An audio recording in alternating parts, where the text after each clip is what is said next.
So, what's up hunters?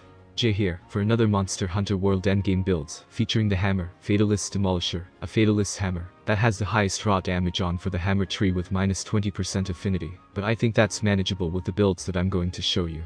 If you are a hammer main, then this video is for you, and for those who are not, then try this, and you're going to like it. So, without further ado, let's get on to the builds.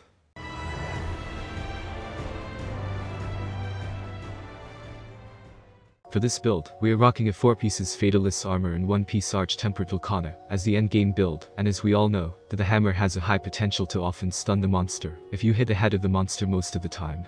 For the armor skills we have Critical Eye 7, Agitator 7, Evade Window 5, Slugger 5, which helps you a lot on stunning the monster, with our all-time favorite Tool Specialist skill, which also helps you reuse the mantles more often than usual, P-Performance skill that gives you a lot of attack boost, but must be maintained, Quick Sheet, which is I think not necessary for this build, but the Volcana Boots has the Innate skill on the armor. So, I did upgrade it to level 3 for the purpose of the perfect build, and we also have Divine Blessing which protects us from damage and focus, which lessen the charging time of the hammer. Both set skills will be max when Glider Mantle is in play, so that is why I like using Tool Specialists the most. Airborne attacks which is good for the hammer, because jump attacks on hammer on ledges are quite powerful and does not require to charge. And also, with Weakness Exploit 3 and Critical Boost 3 for the awesome damage as well.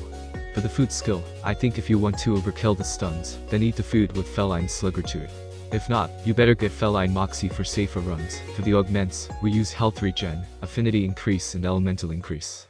So here is the second build. It runs on Coalescence not on P-Performance now, and with Earplugs 5 on the build, which helps you mitigate the roar of all monsters, but the stun resistance has been removed.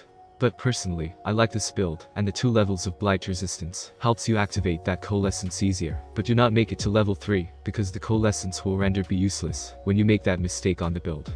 What I like more about this build is that I don't have P-Performance skill that needs to be maintained on full HP. Lastly, this third build. This build is for those who loves damage so much that I combined Agitator, Attack Boost, P-Performance and Coalescence in one build, but I sacrificed the Slugger 5 skill, and the Focus skill which helps you a lot on the hunts.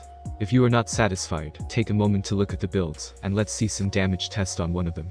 When using hammer, primarily you should focus on the monster's head as usual for getting that stuns on the monster, but that doesn't mean you can always stun the monster, because they are also building resistance to stuns. But with the Slugger 5, it can help you do more stuns if the attacks always land on the head. If you want to wex the monster, then you should do the charge, then after the attack animation immediately press L2. If you want your character to instantly clutch claw after attack, it is more efficient that way. Then when the monster is stunned or toppled, do the 5 circle attacks. For the damage on the weapon, I'm actually surprised also how strong it is on the hunts. Because I haven't used hammer quite a long time now, and this weapon build it is actually good. It packs a 100% affinity when the monster is agitated, and also this build I am using right now, is the second build that has a Coalescence in Slugger 5.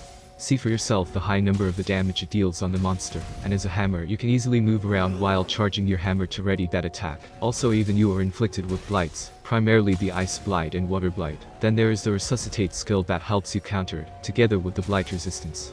Also jumping attacks are quite strong in this build because of the airborne skill. Make good use of the ledges on the field, and make sure to position yourself near the monster when charging your hammer, not going too far away from it.